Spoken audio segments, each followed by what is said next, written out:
مساء الخير، أهلا بيكم. فيديو سريع كده عن فيلم الهوى سلطان.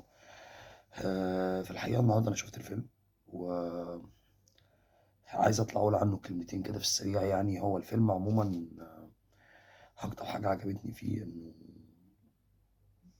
معبر كده عن جيل التمانينات. يعني دي أول حاجة أنا شفتها، حسيت إن الفيلم بيعبر عن جيل التمانينات أو هو عنوان لجيل التمانينات. يعني لما يحبوا يعبروا عن نفسهم. مش عايز أحرقه، بس في أكتر من مشهد وأكتر من جزئية آه، اتكلمت عن ده في الفيلم. آه، موسيقى تصويرية للفيلم حلوة جدا، وللأسف احنا مش يعني أنا مش عارف لحد دلوقتي مين اللي عمل الموسيقى التصويرية، بس أنا حابب أقول إن الموسيقى في الفيلم جميلة جدا. آه، أحمد خالد صالح بعد الفيلم ده أعتقد إنه هيكون في حتة تانية، أو يعني هيفتح لنفسه سكة جديدة. تمام، لأنه فعلا قدم أداء حلو جدا ومختلف، وواضح إنه كل عمل ليه بيتطور عن العمل اللي قبله.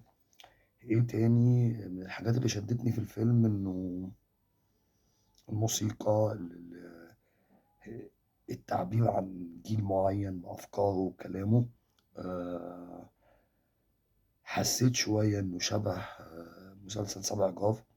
إنه شبهه في إيه؟ شبهه في الواقعية الشديدة. تمام. تفاصيل الفيلم، التفاصيل الصغيرة اللي بتعبر عن يعني ممكن نقول نوستالجيا شوية، كانت إن وصح 100%، يعني بنسبة كبيرة جدا. بشكل عام هو تجربة لطيفة.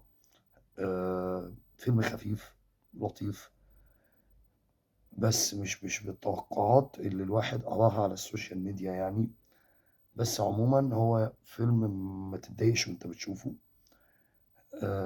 واحنا محتاجين نشوف النوع ده كتير في السينما، اللي هو مش حابب اقول انه رومانسي قد ما فكرة الدراما الإنسانية أو الاجتماعية أكتر من رومانسي.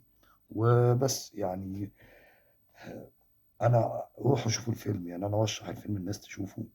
تجربة لطيفة، ومحتاجين يشوفوا حاجات بعيد شوية عن الرعب والأكشن والجرايم والكوميديا والكلام ده.